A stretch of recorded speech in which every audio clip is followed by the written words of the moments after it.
Patriots-Jets, oh boy, this was a game as Drake Maye had over 32 fantasy points. Rhamondre Stevenson, very effective through the air in this game. Stephon Diggs, I believe, had some incentives and got his in this one.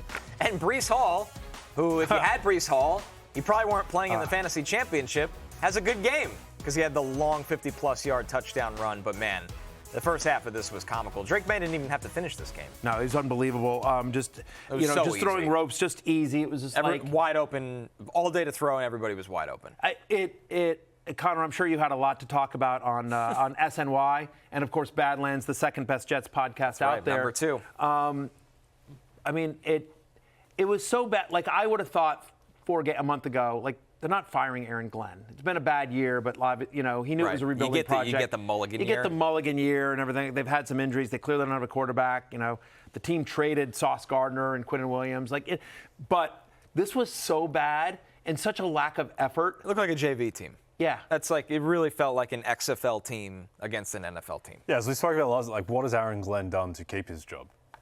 That's the question you have to ask. You're just hoping there's no silver linings that he grows, but he has had no growth throughout the season in the job. Yep. Drake Maye, by some measures, had the greatest game in the history of football statistically in terms of EPA, success rate. What do you have, 2 incompletions and 5 touchdowns? Yes, and he did something that Tom Brady never did. Yeah. He threw 5 touchdowns to 5 different pass catchers. Yeah, Tom Brady apparently never did that. Yep, it's incredible. I think that he is QB2 next year after Josh Allen? Yes. Probably. 3 for 22. Frustrating game if you had Travion Henderson, which I did. In one of the leagues where I was in the finals, and I'm going to lose this league. 16-team league. The League One. It's my League One. It's the first league that was ever created on ESPN.com. So I play with a bunch of ESPN. It's League ID 1. So I'm the defending champ. 16-team league. I was the number 1 seed in this and then Derrick Henry. And then I got Derrick Henry. And so I needed upside.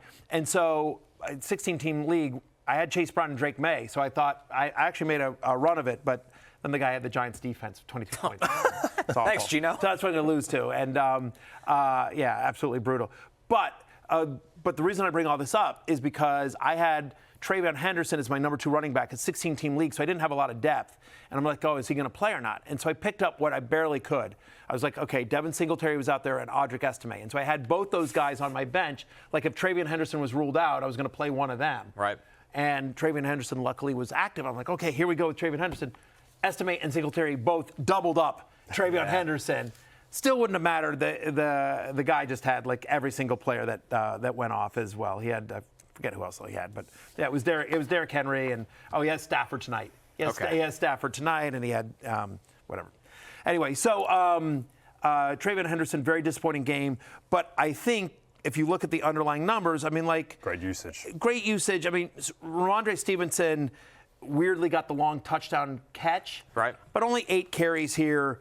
It feels like going into next year, it's going to be Travion Henderson over Rhamondre Stevenson, and not particularly close.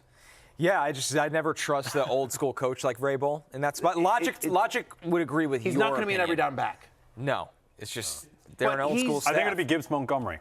I was just about to say that's a great comp. There you go.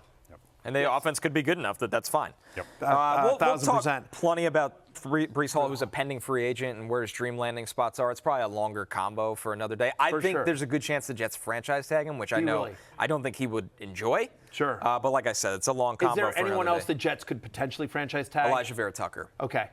Hey, it's Matthew Berry from NBCSports.com and RotoWorld.com, and I want to thank you so much for watching whatever it is you just watched, or if nothing else, being too lazy to click out of the autoplay after this video started, after whatever it is you actually wanted to watch finished. But now that you're here, I'd like to take a moment here to ask you respectfully now, okay? I'm asking you respectfully to subscribe to the NFL on NBC YouTube channel. You'll get the latest RotoWorld fantasy news headlines, all sorts of great shows, including my own Fantasy Football Happy Hour. So go subscribe now. Again, I'm asking respectfully.